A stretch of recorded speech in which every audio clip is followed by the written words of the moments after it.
By 2015, one app had convinced 70 million people it could make them smarter.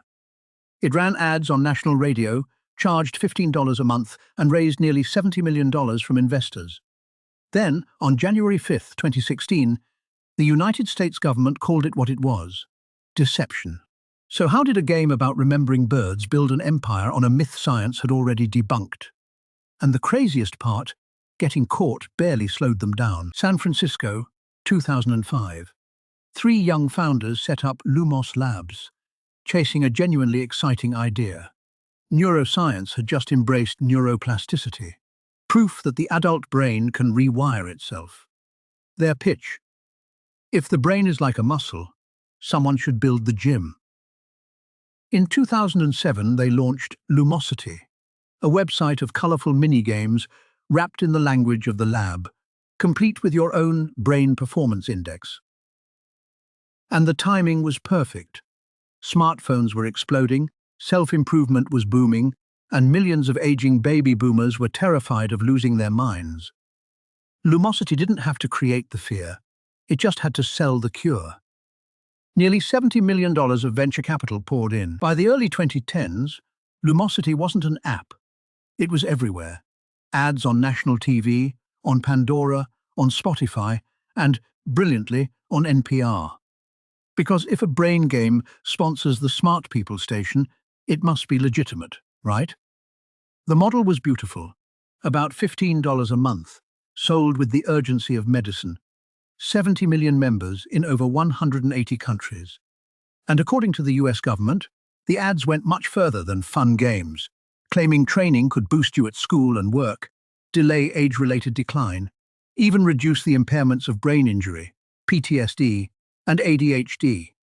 They bought Google ads against searches like memory, dementia, and Alzheimer's, placing a subscription game in front of frightened families looking for medical answers.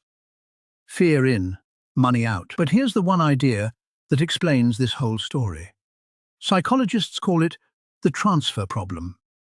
When you practice a memory game, you do get better at that memory game. Your score climbs. It feels like growth.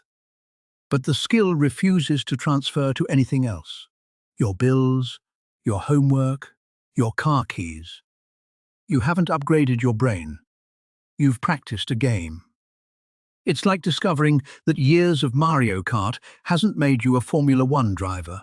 And scientists kept finding the same pattern, study after study. Bigger scores inside the app, no meaningful change outside it.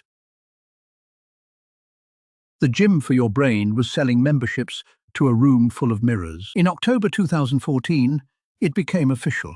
The Stanford Center on Longevity and the Max Planck Institute, backed by roughly 70 of the world's leading psychologists and neuroscientists, published an open letter on brain training games.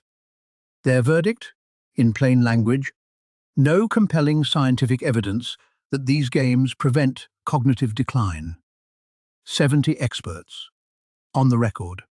A statement like that should have ended the industry overnight. Instead, the ads kept running. Because science doesn't stop a business.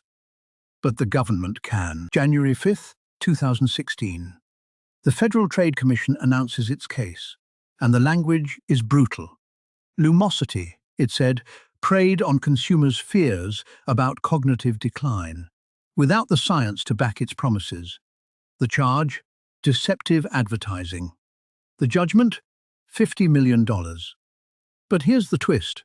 Almost nobody paid it. The fine was suspended down to just $2 million after the company showed it couldn't pay. For a business that had collected subscriptions for nearly a decade, that wasn't a death sentence. It was a parking ticket. The real teeth were quieter. From now on, Lumosity needed actual evidence before making claims. The rule that broke the empire was simply, prove it's true before you say it, and the ending nobody expects. Lumosity is still here, still downloadable right now, and brain training grew into a multi-billion-dollar industry making softer, lawyer-approved versions of the same promise. You can't find a myth. So what actually upgrades your brain? The unsexy stuff. Physical exercise? Real sleep? and learning genuinely new skills in the real world. None of it fits in a 5-minute minigame, which is exactly why nobody spends $70 million advertising it to you. 70 million people paid for a shortcut. The science was free the whole time. If you enjoyed watching an empire built on a myth, subscribe.